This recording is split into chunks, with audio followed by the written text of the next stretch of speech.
নমস্কার বন্ধুরা, তোমরা সবাই কেমন আছো? তো চলে এসেছি আজকে নতুন একটা ভ্লগ ভিডিও নিয়ে।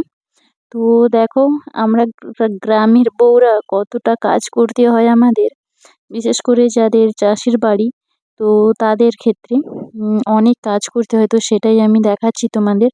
আমার ক্ষেতটা একটু দেখিয়ে দিলাম। আর এই যে আমি শুরু করেছি, যেহেতু আমি একাই ভিডিও করছি আর একাই ধানটা কাটছি, সেই জন্যে একটু অসুবিধে হয়তো হবে দেখাতে। তো চলো, আমি চেষ্টা করব কম বেশি দেখানোর জন্য, ঠিক আছে? এই যে আমার মোটামুটি 2 ঘন্টা ধরে আমি এটা কাটতে পেরেছি। আর এই বছরই আমি প্রথমবার ধানের কাজটা করছি। অন্যান্য বছর আলু, বাদাম এসবের কাজ করেছি, কিন্তু এই বছর এই প্রথম ধানের কাজটা করছি। আর আমার যার ওদিকে কাটা হয়ে গেছে, তো সেই কারণেই সে একটু আমার ভিডিওটা করে দিচ্ছে। আর প্রচুর অনেক মানে পাশাপাশি জমিগুলো দেখলাম প্রচুর লোকের ধান পড়ে গেছে, ক্ষতি হয়েছে। তো সেই ক্ষেত্রে আমার ধানটা কিন্তু দাঁড়িয়ে আছে। তো আর কিছু না, শুধু ক্ষরে গেছে ধানটা একটু, এই যা। তো যাই হোক, আমি কিন্তু ভীষণভাবে হাঁপিয়ে পড়েছি কাজ করতে করতে। আর দেখো, অনেকটাই কাদা, জলটা সবে নেমেছে, তাও আমি কেটে নিয়েছি। আমার কোনো উপায় নেই, যেহেতু ধানটা ক্ষরে গেছে সেই কারণেই। আর তোমরা কারা কারা বাড়িতে এরকম ধান কেটে কষ্ট পাও আমাকে জানাও একটু। আর দেখো, আমি কিন্তু সত্যি অনেক হাঁপিয়ে পড়েছিলাম। আর আমাদের ও ছিল না, তার কারণ কাজে ছিল।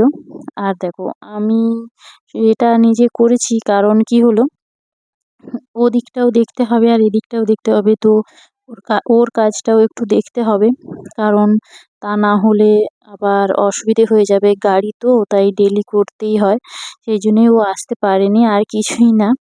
আর আমাদের দুজনের মোটামুটি ধান কাটা হয়ে গেছে। তো 5 কাঠা জমি ছিল, তো আমার যা হাফ 2.5 কাঠা আর আমি 2.5 কাঠা কেটে নিয়েছি। মোটামুটি 2-3 ঘন্টার মধ্যে হয়ে গেছে। তো তারপর হাত পা ধুচ্ছি, এই যে মানে মাঠ থেকে উঠেই এসে একটা পুকুর রয়েছে, তো সেখানেই। আর তোমাদের দেখাচ্ছি, দেখো ধানের অবস্থা। এই যে বললাম না, কিছু কিছু জমি ধান একদমই পাওয়া যাবে না, এতটাই খারাপ অবস্থা। তো চলো, তারপর হাত পা ধুয়ে আমি সাইকেল নিয়ে যাচ্ছি বাড়ির দিকে। আর হ্যাঁ, দেখো আমি কিন্তু মানে একটু অসুবিধে হচ্ছে, কারণ কি, একা সাইকেল চালাচ্ছি আর একাই ভিডিও করছি, সেই কারণেই, আর কিছুই না। তো চলো, মোটামুটি ধান কাটা হয়ে গেল। তো আর কি বলে, পরেরটা তোমাদের আমি দেখিয়ে দেব আর কি করছি না করছি, ঠিক আছে? কারণ কি, একদিনে আমি সব পুরোটা দিয়ে দিচ্ছি, কারণ আমার একটু একটু করে ভিডিও দেওয়ার মতো সময় হচ্ছে না, কারণ আমি এই সময় অনেকটাই ব্যস্ত। সেই কারণেই আমি অনেক দিনের একটু একটু করে ক্লিপ নিয়ে রেখেছিলাম, তো সেটাই একদিনে রেডি করে দিচ্ছি তোমাদের। তো তারপর একদিন আমাদের ও ফাঁক করেছে, ফাঁক করে ধানটা বয়ে দিচ্ছে, কারণ কি, আমি সবই কুটলেও ধানটা বইতে পারি না ঠিক, এই হয়েছে আমার সমস্যা। আর কিছুই না। আর আমাদের এই জমিটা মাঠের একটু মাঝখানের দিকে, তো গাড়ি বওয়ার থেকে ভালো হবে মাথায় করেই নিয়ে চলে যাওয়া। তো এই জমিটা 3.5 কাঠার মতো রয়েছে, আর সেটা 2.5 কাঠা এরকম, মানে বেশি রয়েছে, আমি এতটা চাষ করেছি, সেটাই বললাম। তো তারপর এই যে ধান ঝাড়ার পালা, আমি বললাম না যে অনেক দিন রেখেছি ভিডিওটা, তারপর আমি রেডি করছি। আর এই যে ধান ঝাড়া হচ্ছে এখানে, আমার যা ধান ঝাড়ছে, তো আমি ভাবলাম চলো আমি একটু ওর করে দিলে ও আমার একটু ধানটা ছেড়ে দেবে, আর দুজনে মিলে করলে অনেকটাই সুবিধে হবে। বাড়ির ছেলেরা যেহেতু বাড়িতে নেই, সেই কারণেই। আর কিছু না। আর ড্রামে একটু পায়ের তো অসুবিধে হবেই হবে, যারা এই কাজটা করেছে তারাই একমাত্র বুঝতে পারবে। আর চাষির বাড়ির যে মানে মানুষজনের যে কত কষ্ট করে চাষবাস করে, সেটা সত্যিই যারা করে তারা ছাড়া অন্য কাউকে যতই বলি না কেন, কেউ বুঝতে পারবে না এটা। আর এটা হলো আমার অন্য একটা জমির ধান। তো এখানে কিন্তু অন্ধকার হয়ে গেছে, এমন একটা পরিস্থিতি।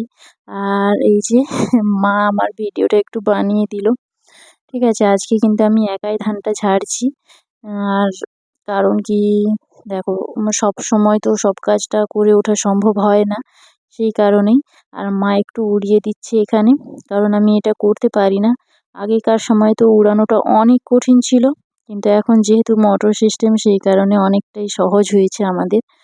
তো যাই হোক চলো, মোটামুটি আমাকে একাকেই কম বেশি সব পুরো কাজটা করতে হয়েছে। তো হয়তো কিছু কিছু আমাকে সাহায্য করেছে, বাকিটা পুরোটা নিজেকেই করতে হয়েছে।